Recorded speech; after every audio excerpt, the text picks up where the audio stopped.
جو سائنس میں ہم دیکھتے ہیں اور جو ہم ویزیبل بھی دیکھتے ہیں کہ جب کچھ ایک تارا ٹوٹتا ہوا ہمیں دکھتا ہے، جو گرتا ہے، آگ کے گولے دکھتے ہیں، تو اصل میں وہ شیطان پر اللہ تعالیٰ کی مار ہوتی ہے، آتش کی جھٹکے مار کے انہیں ہٹا دیا جاتا ہے۔ مگر کوئی اچکا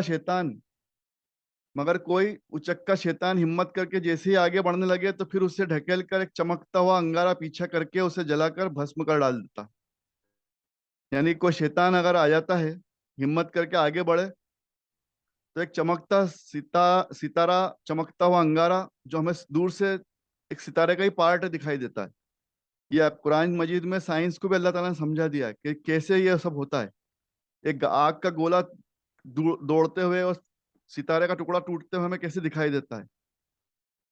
تو یہ اس طرح سے ہوتا ہے اصل میں کہ شیطان جب کوشش کرتا ہے آپ سے اللہ تعالیٰ کے پاس نزدیک یا عرش اعظم پہ جانے کی یا وہاں کی باتیں سننے کی یا فرشتوں کی باتیں سننے کی، تو اللہ کے حکم سے اللہ تعالیٰ فرما رہا ہے کہ ہم اس کے پیچھے ایک چمکتا ہوا انگارہ چھوڑ دیتے ہیں جو اسے جلا کر بھسم کر ڈال دیتا ہے۔ یہ سورہ صافات پڑھ رہا ہوں میں، آیت نمبر 10۔ یہ بات قرآن مجید کی بات ہے۔ تو اس طرح سے یہ ہوتا ہے۔ اب ہم سورہ صاد ہمیں دیکھنا ہے۔ سورہ صاد میں بھی اللہ تعالیٰ نے کچھ ہمارے لیے فرمایا ہے، اور سورہ زمر، سورہ صاد، سورہ زمر، ان میں بھی اللہ تعالیٰ نے فرما دیا ہے۔ اللہ تعالیٰ نے اپنے توحید کے تقاضے ہمیں سمجھائے ہیں۔ تو سورہ صاد آیت نمبر 65، آپ کہہ دو کہ میں تو ڈر سنانے آیا ہوں، آپ کہہ دو کہ میں تو ڈر سنانے آیا ہوں کہ سنبھل جاؤ، اللہ واحد ہے، اللہ ایک ہے، وہی طاقت والا ہے، اس کے سوا اور کوئی عبادت کے لائق نہیں، اس کے سوا کوئی عبادت کے لائق نہیں۔ یہ سورہ صاد میں اللہ تعالیٰ نے فرما دیا۔ پھر آیت نمبر 66، رب ہے آسمانوں کا اور زمین کا اور ان کے درمیان کی ہر چیز کا، بڑا زبردست اور بخشنے والا ہے۔ تو اب یہ سمجھنا ہے ہمیں، توحید یہاں آ رہی ہے کہ وہی رب ہے، وہی اکیلا عبادت کے لائق ہے، اس کے سوا کوئی عبادت کے لائق نہیں ہے، بڑا زبردست بخشنے والا ہے، یعنی کہ معاف فرمانے والا بھی وہی ہے۔ اب سورہ زمر شروع ہوتی ہے، اس میں آیت نمبر 45 ہم دیکھتے ہیں کہ اللہ تعالیٰ کیا فرما رہا ہے، اس میں کیا دلیل آ رہی ہے۔ جو لوگ آخرت پہ ایمان نہیں رکھتے ان کا حال یہ ہے کہ جب ایک اکیلے اللہ کی تعریف کی جاتی ہے تو ان کے دل تنگ ہونے لگتے ہیں۔ استغفر اللہ۔ یہ پہچان آ رہی ہے ایسے شرک کرنے والے انسان کی کہ جو صرف اکیلے اللہ کی تعریف نہیں سن سکتا، اس پہ کسی نہ کسی کو جوڑنا چاہتا ہے کہ نہیں وہ اس کا بھی معاملہ ہے، یہ بھی ہے، وہ بھی ہے، ایسا بھی ہے، ویسا بھی ہے۔ تو ابھی ہم کسی فرقے کی بات نہیں کر رہے ہیں، ہم صرف اتنا کہہ رہے ہیں کہ ہمیں یہ خصلتیں دور کرنا ہے۔ ہمیں جب اللہ کی تعریف کی بات آئے تو اللہ کی تعریف کرنے میں ہمارا دل خوش ہونا چاہیے، کیونکہ اللہ تعالیٰ نے پہچان بتا دی کہ جو لوگ آخرت پہ ایمان نہیں رکھتے ان کا حال یہ ہے کہ جب ایک اللہ کی تعریف کی بات آتی ہے تو ان کے دل تنگ ہونے لگتے ہیں، اور جب اللہ کے سوا دوسروں کی بھی بڑائی کی جاتی ہے تو وہ بہت خوش ہو جاتے ہیں۔ استغفر اللہ۔ تو یہ بات آ گئی۔ اس میں آپ کو یہ چیز سمجھنا ہے کہ کس طرح سے یہ ہمیں اللہ تعالیٰ سکھا رہا ہے کہ ایک اللہ کی تعریف کرنا ہے نا، ایک اللہ کی تعریف کرنا ہے، اس کے ساتھ کسی کو شریک نہیں کرنا ہے، اور اللہ ہی کی تعریف کرنے میں خوش ہونا ہے، ہمیں اس میں خوش ہونا ہے، اللہ کی تعریف بیان کرنے میں خوش ہونا ہے ہمیں۔ تو یہ چیزیں ہمیں سمجھنا ہے۔ اب آگے سورہ توبہ دیکھتے ہیں ہم۔ سورہ توبہ میں آیت نمبر 112، سورہ توبہ میں اللہ تعالیٰ کیا فرما رہا ہے؟ جو لوگ توبہ کرنے والے، عبادت کرنے والے اور اللہ کی تعریف اور حمد بیان کرنے والے، یہ میں پھر سے آپ کے سامنے ریپیٹ کر رہا ہوں، جن لوگوں نے لیٹ جوائن کیا ہے ان کے لیے میں پھر سے ایک مرتبہ ریپیٹ کر رہا ہوں کہ اللہ تعالیٰ نے کس کو اچھا کہا ہے، کس کو برا کہا ہے، کون نیک ہے، کون برا ہے۔ ایک مرتبہ پھر سے میں آپ کی خدمت میں پیش کر رہا ہوں کہ جو لوگ توبہ کرنے والے، سورہ توبہ جو لوگ توبہ کرنے والے، عبادت کرنے والے اور اللہ کی تعریف حمد و ثنا بیان کرنے والے اور اللہ کے راستے میں نکلنے والے، کوششیں کرنے والے، محنت کرنے والے، رکوع کرنے والے، سجدہ کرنے والے، بھلی باتوں کا حکم کرنے والے اور بری باتوں سے روکنے والے، اور اللہ کی کتاب میں بتائے ہوئے قانون کی حد میں عمل کرنے والے، تو بس یہی لوگ ایمان والے ہیں، یہی لوگ ایمان والے ہیں۔ اللہ تعالیٰ نے فرما دیا کہ یہ ایمان والوں کی پہچان ہے، ان کی کیریکٹرسٹکس ہیں، ان کی کوالٹیز ہے کہ ہمیں توبہ کرتے رہنا، استغفر اللہ ربی من کل ذنب و اتوب الیہ، اس کا ورد کرنا ہے۔ آپ صلی اللہ علیہ وسلم ہمیشہ بار بار اس کا ہر نماز کے بعد ورد کیا کرتے تھے۔ میں نے پہلے بھی عرض کیا تھا، پہلے کی مجلس سے جنہوں نے سنی ہے، اور میں نے یہ بتایا تھا کہ معمول بنا لیں، کم سے ایک نیم بنا لیں کہ 80 سے 100 مرتبہ سنت طریقہ ہے، استغفر اللہ ربی من کل ذنب و اتوب الیہ پڑھیں، روزانہ پڑھیں، خوب اللہ سے معافی مانگیں، توبہ کریں، پھر الحمد شریف پڑھیں، اللہ کی تعریف بیان کریں، سبحان اللہ الحمد للہ کریں۔ یہ بھی طریقہ بنا لیں اپنا، کم سے کم سبحان اللہ الحمد للہ اللہ اکبر یہ تسبیح ضرور پڑھیں، جو تسبیح فاطمہ کے نام سے فیمس ہے، 33 اور 34 مرتبہ۔ تو استغفار پڑھنا ہے، تسبیحات پڑھنا ہے، اور اللہ کے راستے میں نکلنا، کوشش کرنا، مطلب کہ اللہ کے دین کے لیے کوشش کرنا ہے۔ نکلنے کا مطلب صرف یہ نہیں ہے، یہ کوشش کرنے کا مطلب صرف یہی نہیں ہے کہ دوسروں کو ہی تنقید کرنا، دوسروں کو ہی سکھاتے رہنا۔ آپ سب سے پہلے ہمیں خود کو سیکھنا ہے، اپنے گھر والوں کو سکھانا ہے، اپنے دوست احباب کو سکھانا ہے، اپنے محلے والوں کو سکھانا ہے، اپنے شہر والوں کو سکھانا ہے، پھر آگے بڑھنا ہے۔ تو ابھی ہم بہت پیچھے ہیں، ہمیں کہیں جانے کی ضرورت نہیں، کہیں ابھی کچھ بھی کرنے کی ضرورت نہیں، ہمیں سب سے پہلے تو خود کو سدھارنا ہے، ہمیں اپنے خود کے عمل سدھارنا ہے، اپنے عمل سدھارنے کے ساتھ ساتھ اپنے گھر والوں کے اعمال سدھارنا، گھر والوں کے اعمال سدھرانا ہے، اپنے گھر والے، اپنے رشتہ دار، اپنے دوست احباب، اپنے ملنے جلنے والے، سب کو اچھی بات پہنچانا ہے، سب کو صحیح چیز سکھانا ہے۔ تو یہ آج کل تو بہت آسان ہے، آپ کو کہیں جانے کی ضرورت بھی نہیں ہے، جس طرح سے ہم یہ مجلس کر رہے ہیں، یہ بھی ایک طریقہ ہے دین کی کوشش کرنے کا، اور آپ جڑے ہیں، یہ بھی آپ دین کی کوشش میں ہی جڑے ہیں۔ تو ان باتوں کا آگے تک پھیلانا ہے، زیادہ سے زیادہ لوگوں کو جوڑنا ہے، زیادہ سے زیادہ لوگوں تک بات پہنچانا ہے اور عمل کر کے دکھانا ہے۔ اور سب سے بڑی بات، اللہ تعالیٰ کے راستے میں نکلنے سے مطلب ہے کہ اللہ کے بندے، نیک بندے بن کر لوگوں کے سامنے پیش ہونا ہے۔ کردار، اپنا کردار بنانا، صرف گفتار یعنی باتیں کرنے والا نہیں بننا ہے، ہمیں صرف باتیں نہیں کرنا اللہ اللہ کی، کردار بھی ہمیں اللہ والا بنانا ہے، ہمیں دیکھ کر اللہ یاد آ جائے ایسے بننا ہے۔ اللہ کے نیک بندے وہ ہیں جنہیں دیکھ کر اللہ یاد آ جائے، تو ایسے نیک بندے بننا ہے۔ آپ کو ایک برانڈ ایمبیسیڈر بننا ہے، اسلام کا ہم سب کو برانڈ ایمبیسیڈر بننا ہے۔ تو آگے اللہ تعالیٰ نے فرمایا رکوع کرنے والے، سجدہ کرنے والے، یعنی کہ نماز ادا کرنا ہے، بھلی باتوں کا حکم کرنے والے، اچھی باتوں کو پھیلانا ہے، اور بری باتوں سے منع کرنے والے، بری بات کا اپوز بھی کرنا ہے۔ کئی مرتبہ ہمارے سامنے برے باتیں آتی ہیں، برے اعمال آتے ہیں، تو ہم چپ ہو جاتے ہیں اس ڈر سے کہ ہمارے تعلقات بگڑ جائیں گے، سامنے والا برا مان لے گا۔ تو وہاں پر یہ نہیں سوچنا، وہاں یہ سوچنا اللہ واسطے ہمیں نیکی کی دعوت دینا ہے، برائی سے روکنا ہے، یہ اللہ واسطے کرنا ہے، اس میں اللہ کی رضا ہے، اللہ خوش ہو رہا ہے، آپ صلی اللہ علیہ وسلم خوش ہو رہے ہیں۔ انسانوں کو خوش کرنا ہماری نیت نہیں ہے، انسانوں کو خوش کرنے کی نیت نہیں رکھنا، انسان کبھی خوش نہیں ہونے والے۔ انسان بڑا ناشکرا، اللہ تعالیٰ نے قرآن مجید میں فرما دیا۔ تو جو اللہ خود پہچانتا ہے انسان کو، اللہ تعالیٰ نے خود بنایا اپنی مخلوق کو، تو اللہ سے زیادہ بہتر پہچاننے والا کون ہو سکتا ہے؟ انسان کے بارے میں اللہ تعالیٰ سے زیادہ جاننے والا کون ہو سکتا ہے؟ تو اللہ تعالیٰ نے فرما دیا کہ انسان بڑا ناشکرا ہے۔ تو ہمیں انسانوں کی پرواہ نہیں کرنا، انسان کو صحیح بات سکھانا ہے، بری بات سے روکنا ہے، چاہے اس سے اچھا لگے، بھلا لگے، برا لگے، یہ سب اللہ تعالیٰ نے فرما دیا ہے۔ اور اللہ کی کتاب میں بتائے ہوئے قانون کی حد میں اس کی حفاظت کرنا ہے، یعنی کہ اللہ کی شریعت کی، اللہ کے حقوق کی حفاظت کرنا ہے، یعنی کہ اس پر عمل کرنا ہے۔ اور فرما دیا تو بس یہی لوگ ایمان والے ہیں، بس انہی لوگوں کو ایمان والوں میں داخل کیا گیا ہے، انہیں بشارت سنا دو، خوشخبری دے دو جنت الفردوس کی، جنت کی، سبحان اللہ۔ اور آگے جو میں نے پڑھی تھی آیت نمبر 113 شروع میں، کہ شرک کرنے والے اگر قریبی رشتے ناتے والے ہوں تو بھی نہ نبی کی یہ شان ہے، نہ ہی ایمان والے بندوں کی یہ شان ہے۔ اللہ تعالیٰ دونوں کے لیے صاف صاف فرما رہا ہے، دونوں لفظ ہیں، نہ نبی کی شان ہے، نہ ایمان والے بندوں کی شان ہے کہ ان کے لیے مغفرت کی دعا کریں۔ تو یہ ان چیزوں سے بھی بچنا ہے، ایسے رشتہ داروں سے دور رہنا ہے جو شرک کرتے ہیں، شرک میں مبتلا ہیں۔ اللہ تعالیٰ ہم سب کو صحیح عمل کرنے کی توفیق عطا فرمائے، ہم سب کو معاف فرمائے۔ ہمیں شرک سے بچنا ہے، توحید کے تقاضا یہی کہ ایک اللہ کو ماننا ہے, اللہ والوں کی عزت ضرور کریں, جیسے پچھلی مجلس میں بھی میں نے عرض کیا تھا کہ اللہ والوں کی عزت کرنا ہے, اولیاء اللہ کی عزت کرنا, ولی اللہ کی عزت کرنا ہے, نیک بندوں کی عزت کرنا ہے, بزرگوں سے دعاؤں کی درخواست کرنا, یہ سب جائز معاملے ہیں, ان کو منع نہیں کیا گیا. لیکن سجدہ کرنا, قبرستان میں قبروں پہ درگاہوں پہ سجدہ کرنا, چومنا, یہ سب منع ہے, یہ شرک ہے, یہ ناجائز ہے, حرام ہے. تو ان سب سے بچنا ہے, کیونکہ یہ چیزیں ہمیں غلط اس پہ لے جاتی ہیں. چومنے سے شروعات ہوتی ہے, پھر لوگ سجدہ کرنا شروع کرتے ہیں. تو ہم چومنا ہی روک دیں, چومنا چاہے ناجائز نہ ہو لیکن چومنے کو ہم منع کرتے ہیں. اور سبھی اولیاء کرام اور تمام اللہ والے اور عالم دین سب منع فرماتے ہیں, اس لیے کہ چومنے سے شروعات ہوتی ہے. چومنا اگر ہم نے شروع کیا تو دھیرے دھیرے پھر وہاں سجدہ بھی شروع ہو جاتا ہے.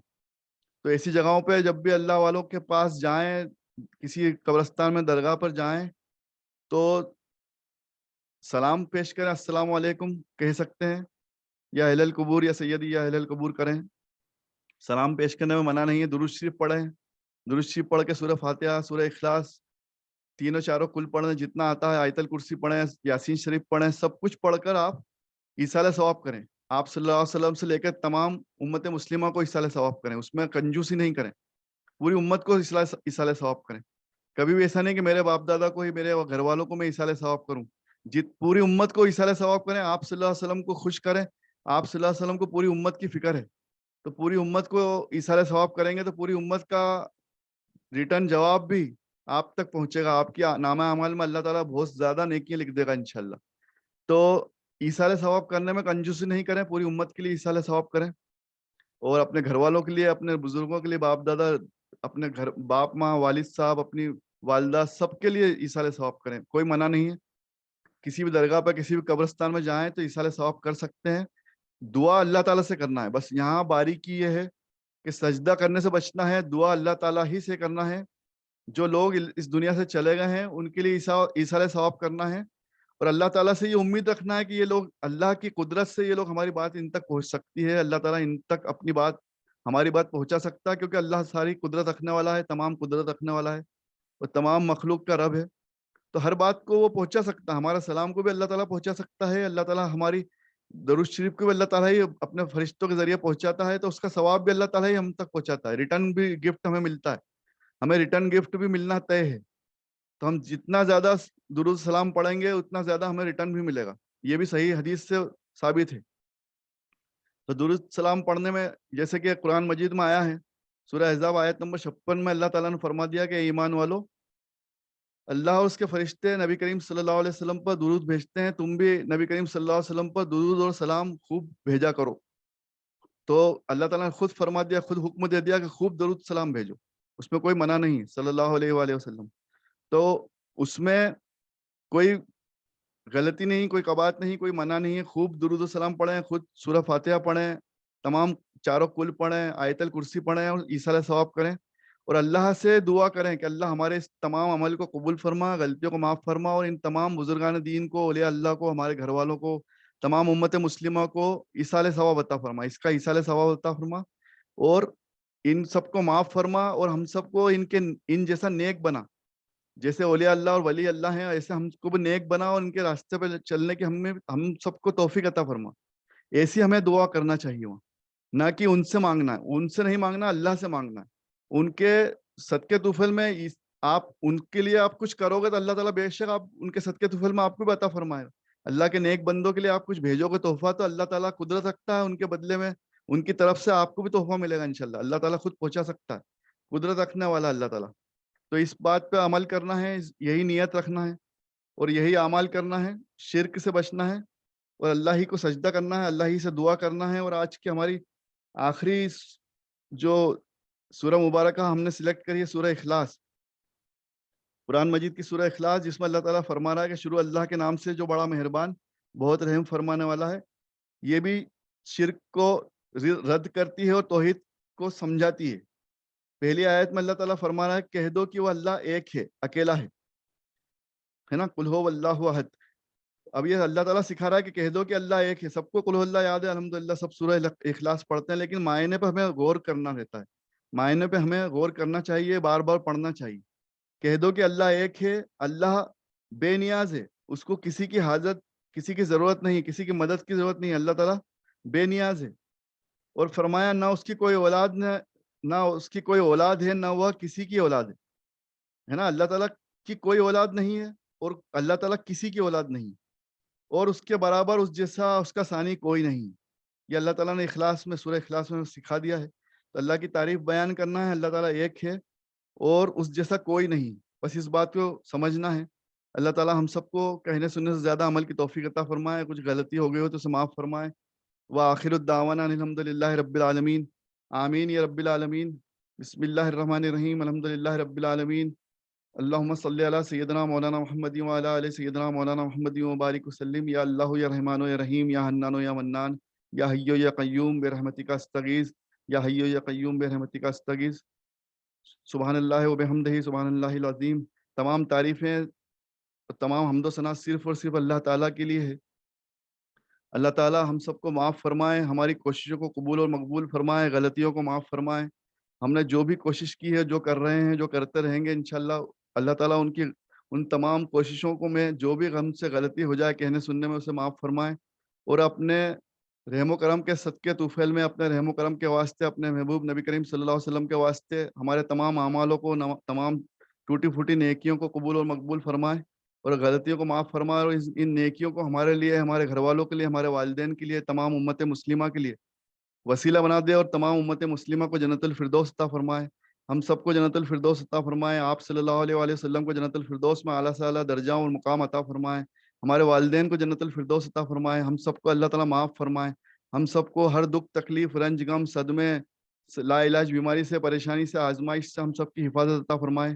آمین. اور ہم سب کو ایمان والی زندگی اور ایمان والی موت نصیب عطا فرمائے. آمین یا رب العالمین. ہم سب کو خیر و برکت بھلائی عطا فرمائے. اللہ تعالیٰ ہم سب کے روزگار میں، روزی روزگار میں آسانی اور خیر و برکت اور بھلائی عطا فرمائے. اللہ سب کو شفا عطا فرمائے، تمام بیماروں کو شفا عطا فرمائے. جس نے ہم سب کے لیے، ہم سب سے اور تمام اللہ تعالیٰ سے جو بھی دعا مانگتے ہیں، اللہ تعالیٰ جس نے سب ہم سے گزارش کی، اور تجھ سے اللہ جو بھی دعا مانگتا ہے، اللہ تعالیٰ ہر بندے کے اللہ تعالیٰ تو دعا قبول فرما. اللہ تو بہت رحیم ہے، اللہ تو کریم ہے. سب کی دعاؤں کو قبول اور مقبول فرما، سب کی جائز تمناؤں کو پورا فرما. اللہ ہم سب پر رحم فرما، سب کو شفا، تندرستی اور صحت یاب عطا فرما. تمام بیماروں کو آسانی عطا فرما، صحیح علاج عطا فرما. تمام بیماروں کو صحیح علاج عطا فرما. آمین یا رب العالمین. ایمان والی زندگی، ایمان والی موت نصیب عطا فرما. ربنا آتینا فی الدنیا حسنۃ وفی الآخرۃ حسنۃ وقینا عذاب النار. شکریہ. اللہ حافظ.